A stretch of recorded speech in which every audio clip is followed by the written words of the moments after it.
Thanks so much. I know, Jack, I know fully well how much of a busy man you are, so definitely appreciate you making a bit of time to come chat. I mentioned works for McHugh Jury and Partners with Matthew Jury and the team there, who are representing the four alleged victims of Andrew Tate in the UK. That with all these alleged incidents that took place prior to Tate moving to Romania and starting his operations over there. So yeah, Jack, do you want to just introduce yourself a bit and who you are, what you do? Of course, yeah. Thank you very much for having me, and um, also I just want to say thank you to everyone um, on Twitter who has been supportive of what we're trying to do and supportive of trying to combat Tate and his influence and his supporters. It can slightly feel like you are, rolling a boulder uphill um, and starting again every day at times. But I think it's enormously valuable to have, a community of people sort of dedicated to combating Tate and his influence, and also I can certainly speak on behalf of our clients when I say that although their identity is protected, they do see what happens on Twitter and see the messages which are being posted and the work that's being done by you know citizens across the world, and they are enormously grateful and appreciative of those efforts. So just wanted to start by saying that.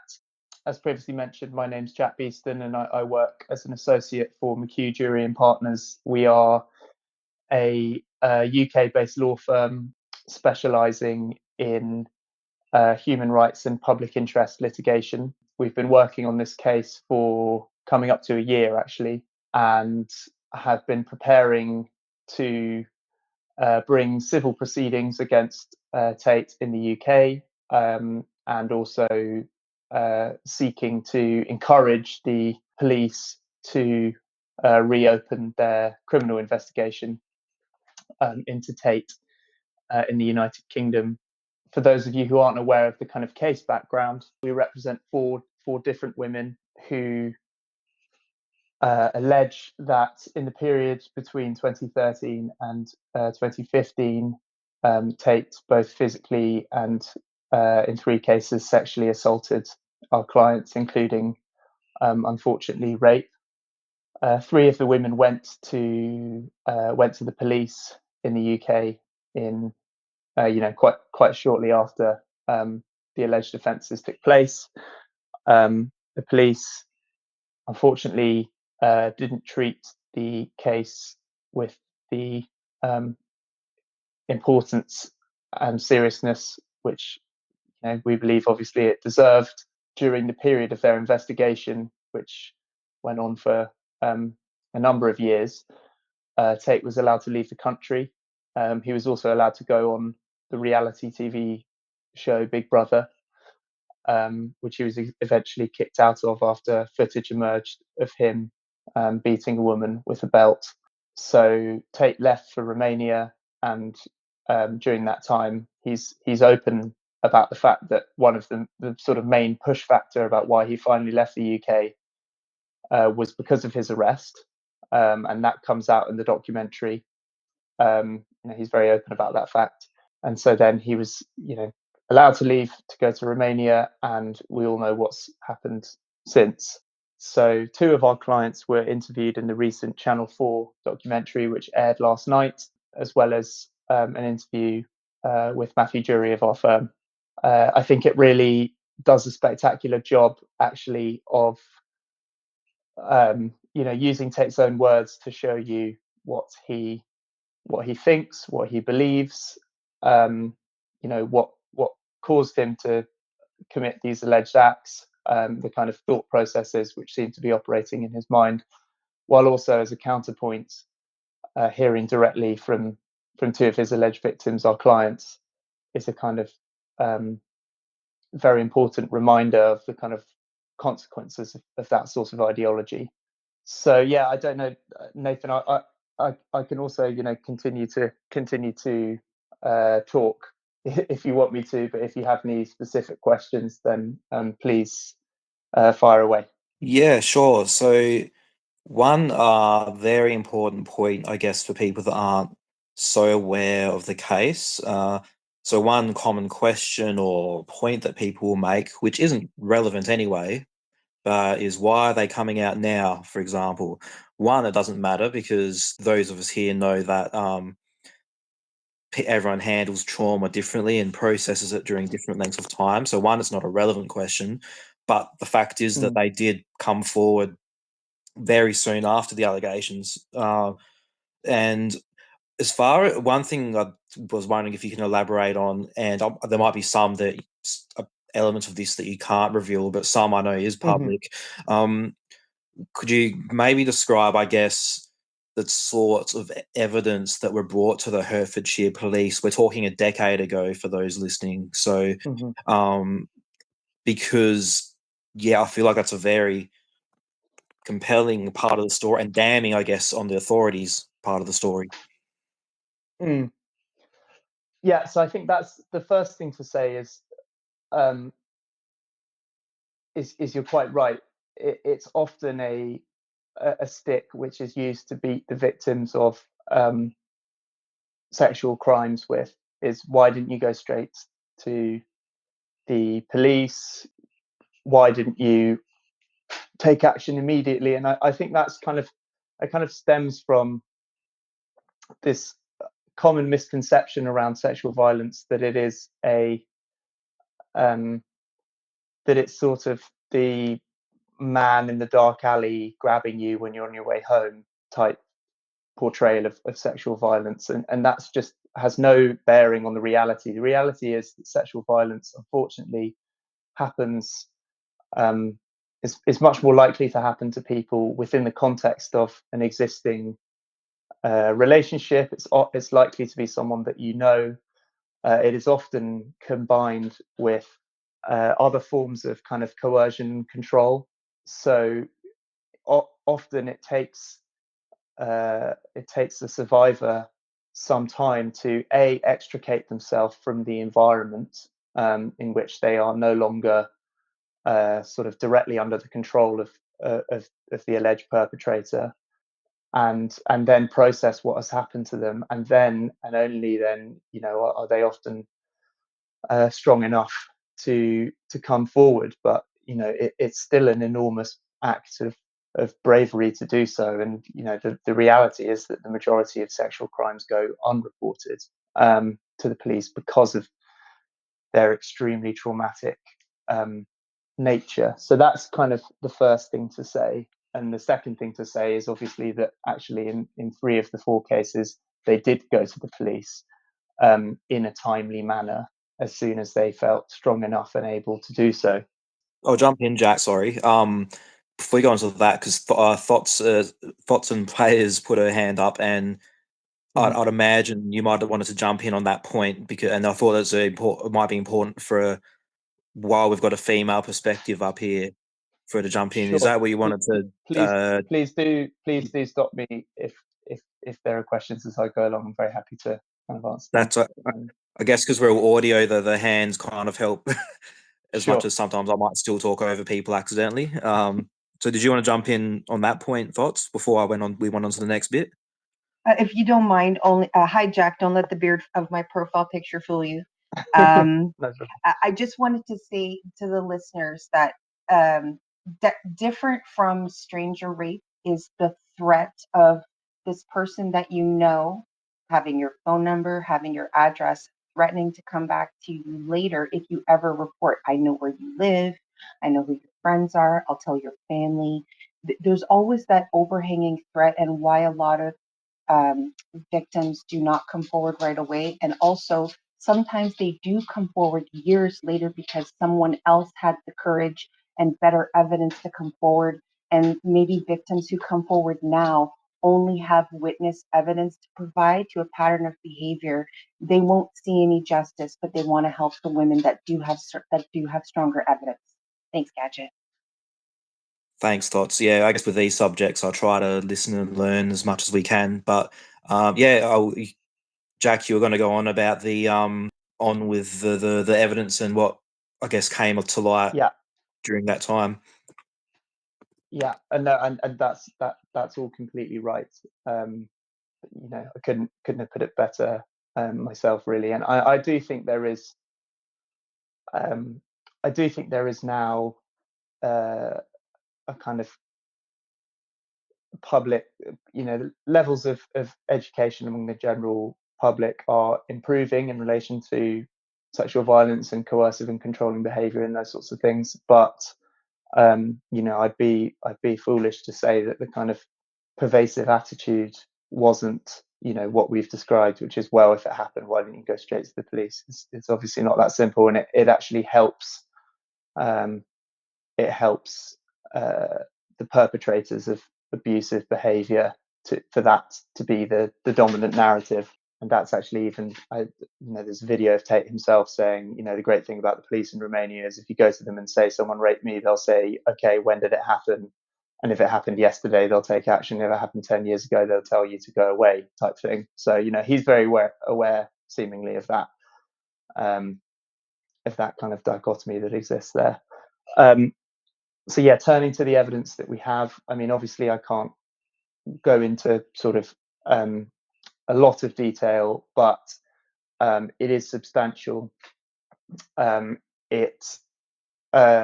have the contemporaneous statements made to the police, of course. We have supporting, corroborating witness evidence, both in relation to the acts themselves, but also in relation to, the character,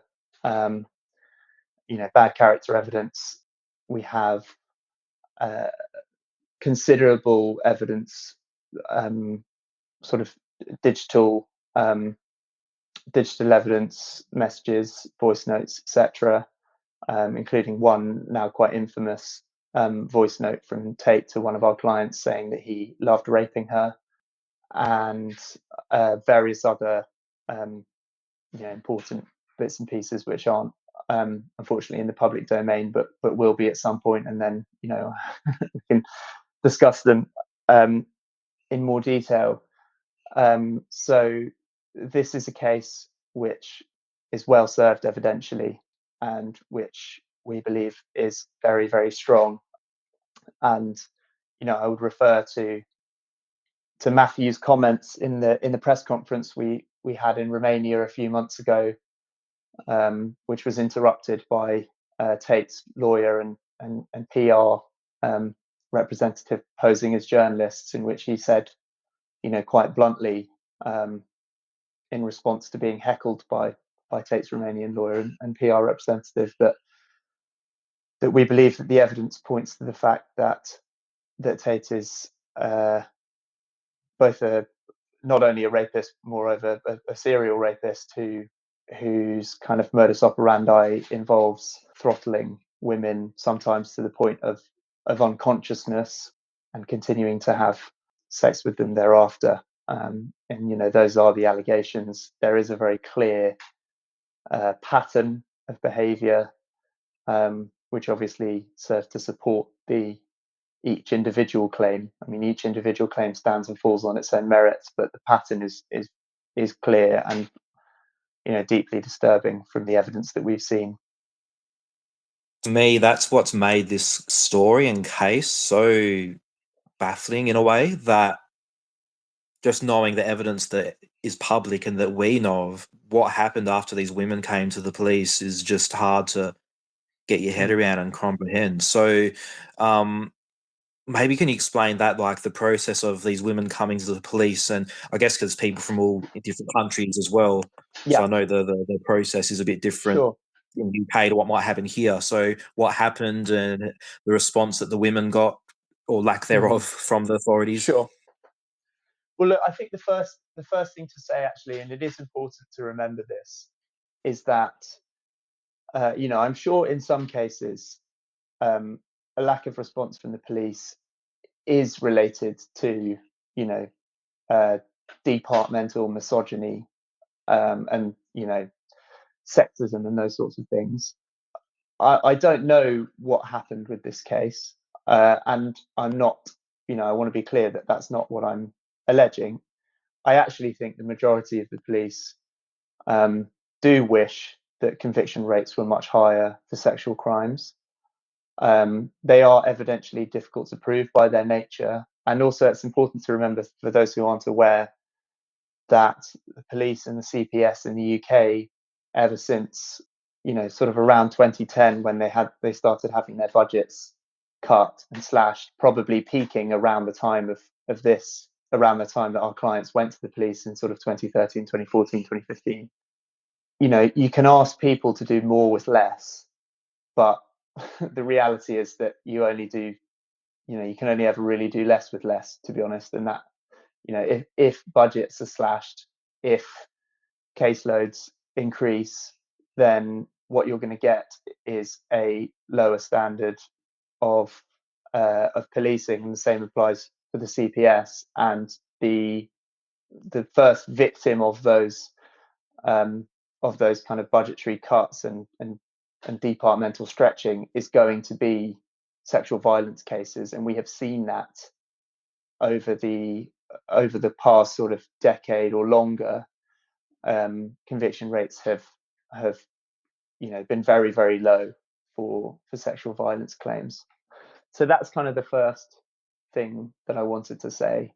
And the next thing to say, I guess, is that it is a bit of a mystery. We had one client go to the police initially, and then two went to the police at the same time, and then the cases were joined, and then about 4 years passed without any movement, and then the case was referred to the Crown Prosecution Service, and they decided to make a decision not to pursue a prosecution. That was despite the police believing that the evidential test for a prosecution had been met.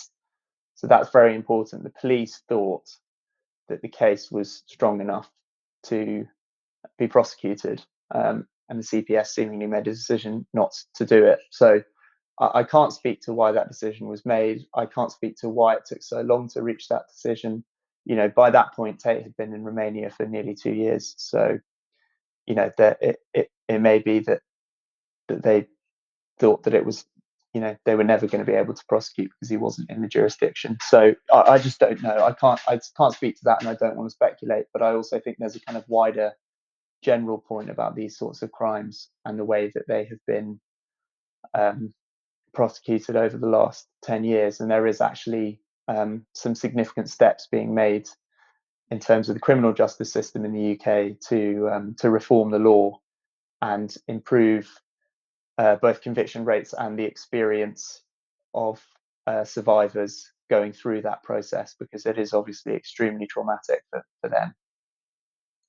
So when you say that it's like a mystery why things didn't progress and why things happened the way they did, is that due to like have you and your clients, and again, if there's any questions asked that you can't answer, of course, let me know. But have you and your clients not had like any much way of communication or clarification? So, as in, have you all been kept in the dark, as in trying to look back and find out what happened and why it happened? We have been in communication with the police. They have helped us to clarify some things. What's still not really clear to me is why the investigation itself took so long. We're talking a number of years, to the point where it was even referred to the CPS. And as I say, during that time, Tate had already left the country, as well as appearing on reality TV and those sorts of things. So I don't want to speculate, because I don't think it's helpful to do so. But that was obviously a massive source of trauma and frustration for our clients at the time.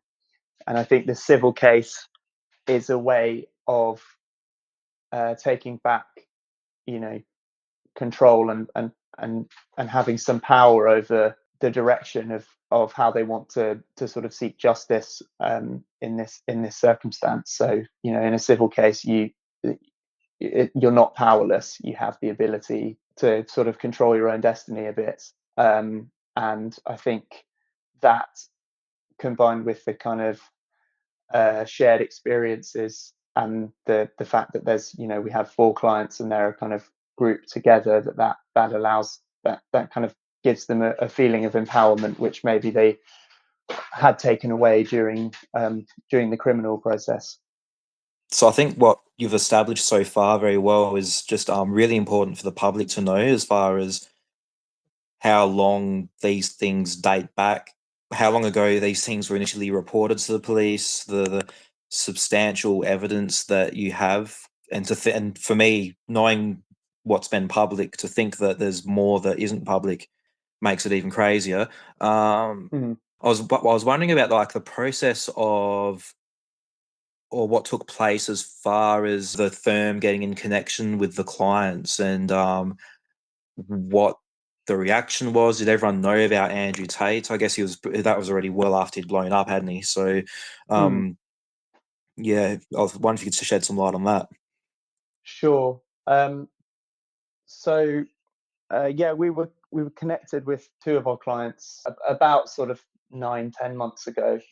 Kind of listened to their stories and were absolutely horrified, to be perfectly honest. And then we were joined by a third and then a fourth claimant. So I think by February of 2023, I think everyone here was pretty kind of familiar. If you follow the news, you were sort of familiar with Andrew Tate, and I think what wasn't clear initially to me was his background and just how long his kind of following had been building, and the kind of roots of that following and that ideology. And I think that's what the Channel 4 documentary explains really, really well, as kind of origin story, as it were.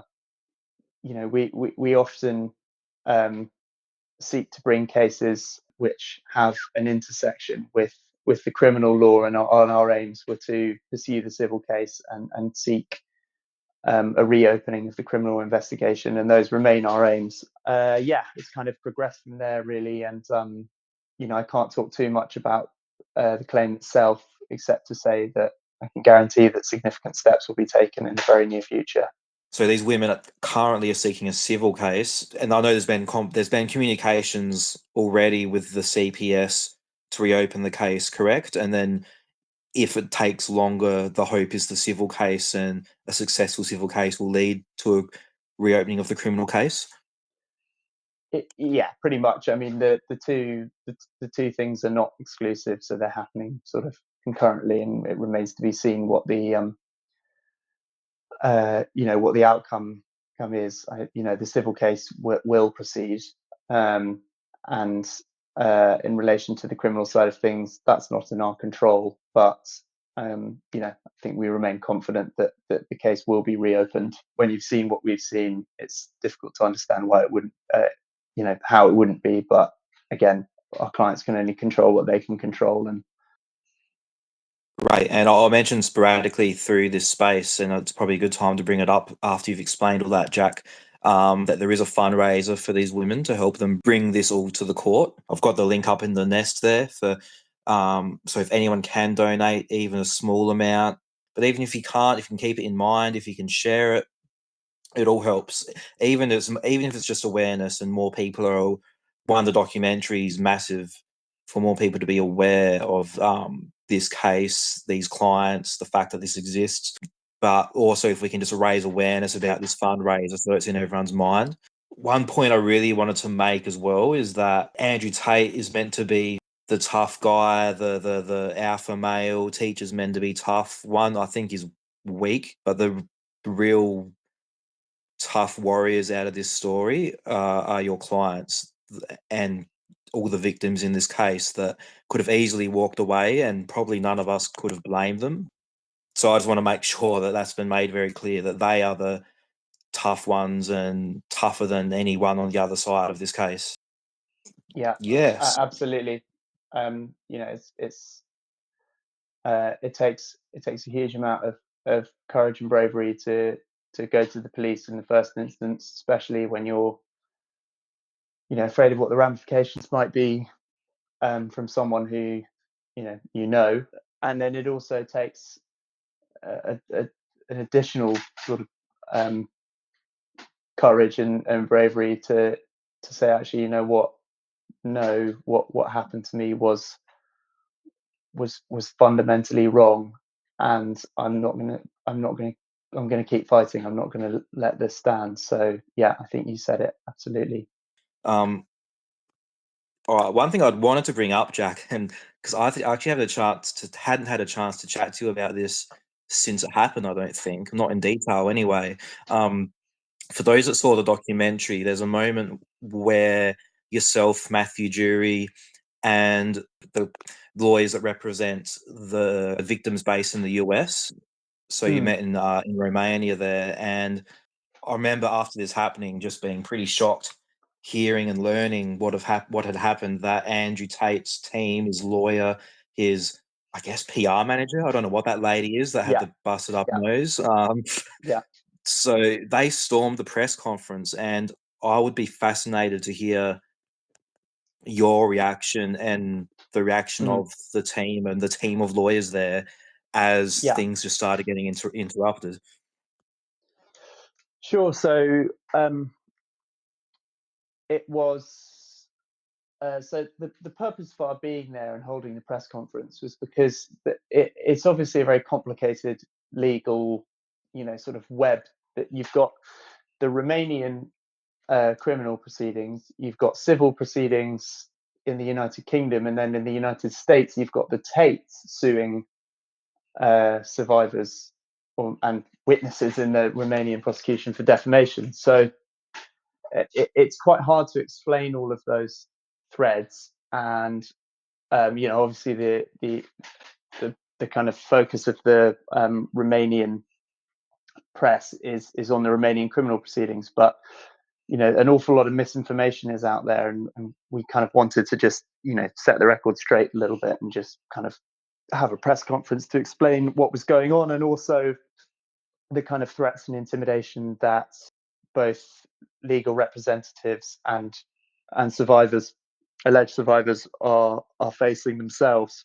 And so it was quite ironic that in a press conference that was dealing with harassment and intimidation, Tate's own team showed up to seek to harass and intimidate us for for talking about harassment and intimidation. It started with a message to a group of Romanian journalists saying that there'll be a surprise at the press conference, and the surprise would be Tate style.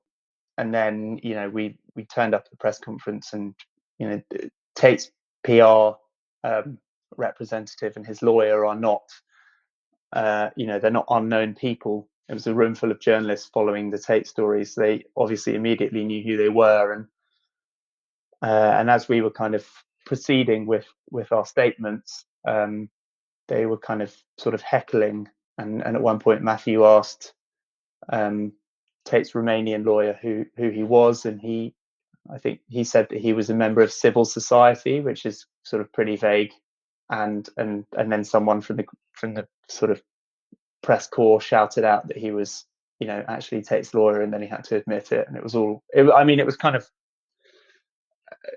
it was a pretty bizarre day in general. I think by saying that the Tates were going to do a surprise, I think all they did was guarantee that every available journalist in Romania was going to be there, because I guess they wanted to see Andrew bowl in and throw a chair at us or something like that. But I think it backfired sort of fairly spectacularly, and I think it also kind of highlights the sort of knee-jerk, aggressive reaction of the people who Tate hires to represent him. I think they sort of take on the sort of personality of their client slightly, and we've obviously seen Mr. McBride in America doing all sorts of fairly extraordinary things, and this was a kind of extension of that. So I don't really know what purpose they were seeking to serve from their side. I don't really see how it helped them in any way. All it did was prove our point, really, which is that anyone who speaks out against Tate is subjected to various forms of harassment and intimidation, and that applies to victims and survivors, as well as their legal representatives, journalists, politicians, anyone really. But I think it was important to draw a bit of a line in the sand about all of that and just say, what, we have got a united front. It involves legal teams in various jurisdictions, and we're not going to stand for this anymore. Well, for me, as someone following the situation, I felt like I was waking up on like an early Christmas present. I thought it was, yeah, I definitely didn't think that they achieved anything respectable from it, or I don't know what. Um, but one revelation that I don't know if this was in the media at the time and I missed it. So Tate's team sent out a press release saying there's going to be a surprise Tate style. Is that what happened? Tate's PR team? It wasn't a press release. It was a message to Romanian journalists, basically, which then found its way. Obviously, someone told us about it, but they kind of, we'd obviously announced the press conference, and then they announced that they were planning a surprise. Obviously, the irony being that if you announce a surprise, it's no longer a surprise. And then the surprise was just that his lawyer and PR person were there. It was all a bit. I don't know whether they were planning something, more disruptive, but it was certainly an interesting experience. Did you like have a feeling or sense at the time that they were doing you a favor, or was it just too crazy that you didn't even have time to think about anything like No, that? it was quite exhausting, to be honest. It was sort of, you're taking questions from hardworking, legitimate Romanian journalists who genuinely don't know much about the UK or the US proceedings, and who want to know and who want to tell their readers or viewers about it. And then you're kind of getting just a constant sort of stream of kind of slightly nonsensical questions, and they're always kind of searching for that kind of gotcha moment. But it was just tiring. I think we came out of it just fairly. It was a very extraordinary performance, and we came out of it, just more confused than anything. But I think the footage of it, which you can see, there's some Channel 4 have put the kind of best clips in their documentary. So I would I'd try and seek that out if you can, because it's definitely worth watching. It was something. Yeah, wow. I thought it was fantastic at the time, but I can imagine, especially after, I'm sure you, Matthew, the team, and had just had a pretty long flight as well. That it's probably not what you needed to deal with. I was wondering, Jack, because I thought I was going to leave it to kind of a if we have time type thing to touch on, and I think we do. Um, I thought it'd be interesting to get your thoughts. For those that follow me, would know I've held a lot of spaces about this, about Andrew Tate's program, The Real World, what I believe is a pyramid scheme. And so, I don't want to cut into the time too much because I'm interested in your thoughts, but I have been researching this for a number of months, and Matthew, Jack, and the team there were really, and I really am very grateful that they were willing to take a look over my evidence and put I'd imagine, a lot of work into helping me with this. So I thought it'd be good for those that have heard me talk about it a lot. I thought it'd be interesting for them to hear your thoughts on it. Yeah, I mean, I think I certainly don't want to take any credit for any of your work, and I think the research that you were able to do and what you were able to uncover was superb. I mean, I think on the face of it, obviously it's an incredibly opaque kind of confusing platform. It's not really clear what it is or what it does. It does seem, and there's extensive evidence, as you'll know far better than I do, of the fact that it is targeting young men, and often stretching into targeting boys, children, minors, in particular. And if it's not a pyramid scheme, sort of what is it? I guess would be my question. It has all the hallmarks of one, and it's just extremely unclear what purpose it serves outside of that, and what benefit members obtain, and unless they are able to sign other members up to it. I think it seems to be having some pretty significant operating costs, operating issues at the moment. I'm not sure I would advise anyone to join it. Even if it was all completely legitimate, it doesn't look like it's working very well at the moment. And I think it's an extension, potentially, based on the evidence I've seen, an extension of something which comes out really clearly in the documentary, which is that very sort of insidious, the insidious way in which Tate's message is seemingly being spread to young men and minors in particular, and that's a danger. It's a danger to the young men, of course, because they may end up doing something that seriously jeopardizes their future. But the biggest risk is to those who they associate with, and young women. And I think the most upsetting part of the documentary was actually seeing the effect, hearing the allegations of our clients, and then seeing how Tate's message was spreading to a younger generation, and knowing what that could mean for other, for young women who have the misfortune of coming into contact with people who've been, consuming that message.